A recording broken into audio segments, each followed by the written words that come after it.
destinations ko ang Batanes, ang pinakadulong probinsya sa northern part of the Philippines.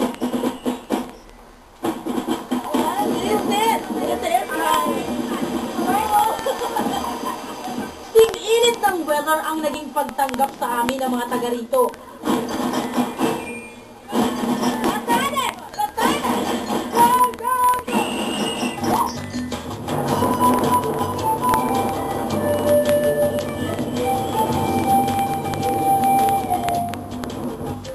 Di pa man ako nagtatagal namanghana ako sa aking mga nakikita.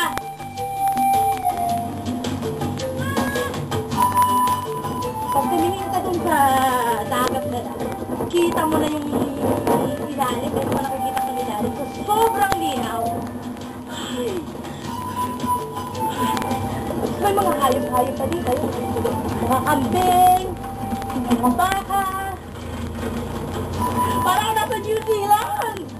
Ano yan? Pero di lang pamamasyal ni Emerald Fang ang aking pakay sa islang ito. Sa isla ng Sabtang sa Batanes ang aking tunay na misyon. Madalas daanan ng bagyo ang Batanes, kaya ang karamihan sa mga bahay rito gawa sa bato at bahagyang nakabahon sa lupa. At kahit bato-bato ang istruktura nito, ang bubong gawa pa rin sa matitibay na cogon grass. Kada 25 taon, pinapalitan ito dahil sa luminipis at nabubulok. Bayanihan ba? Kering-keri ko yan. Ano mo bang maliit na ako ang pagalitan ako ng may-ari? Hello? Hello?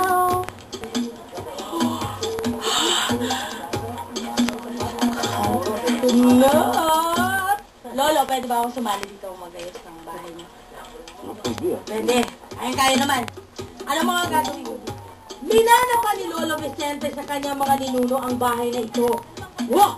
Matanda pa ang Ivatan House na ito kay Lolo. Kaya mo umakit doon sa bubong. Kaya ko. Anep! Kung kaya ni Lolo, kaya ni Lola! Aba! Hinahamon ata ni Lolo ang powers ko Pero in fairness, mukhang madali lang naman to. Kuya, mabigat ako, 352 pounds! Kuya! Yahoo! Ito yung kahoy, Tommy, daw tawag sila. Rataan para pagtali at ang kugon. Kuya! Ano nangyari? Upang mas maging matibay at tumagal ito ng 25 taon, 4 na patong ng makapal na cogon grass ang dapat ilagay sa bubong. Yung ginagawa nila, gamit nila itak. Yun yung tradisyonal. Pero dahil gusto nilang matapos ng mabilisan na paggawa, ito yung ginagamit nila. Gusto niyo may style? Layer. Wala na ko siya, tay. Layer. Pag bumaba ako pala ng gaganda. At syempre pa, matapos ang pagtagaktak ng aming mga pawis, oras na para mag-change costume para sa isang tagayan at kasiyahan. Ay, sarap mabuhay. Bawat ng banana.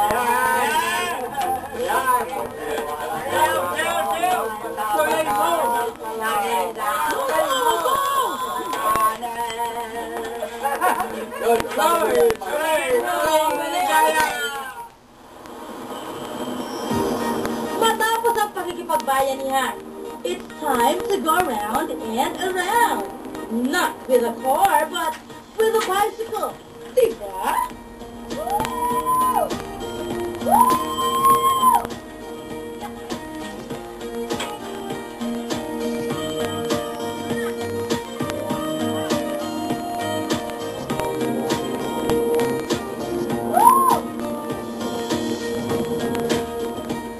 Dahil sa malayong lokasyon ng Batanes sa mainland Luzon, ang pamumuhay at kapaligiran ng probinsya ay napanatili.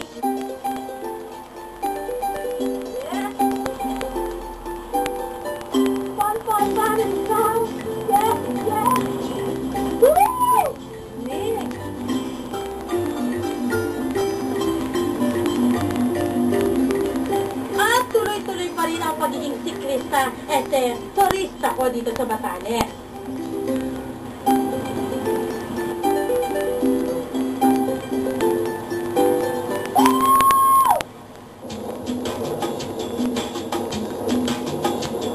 Siyempre, ang Batanes ay napagigitna ng dalawang malalaking karagatan. Ang Pacific Ocean and of course, ang South China Sea. Wow! You're scared. You're scared of me. Hey! Hey! Bakit? Ito ang gamit ng mga ibatan kaya. Para parang galing na sa rain. And of course, sunshine. What's up? Let's do it. Let's think about it.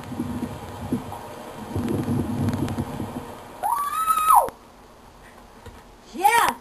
Ito ang Marlborough Country. Aba, kung gusto mo isang napaka-perfect na spot, yan, dito ka pumunta.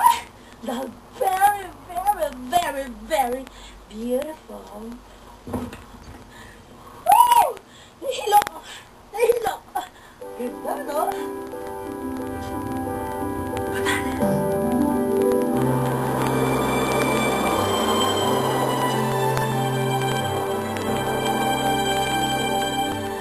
This is the best place to reflect, to be with yourself, to be with nature.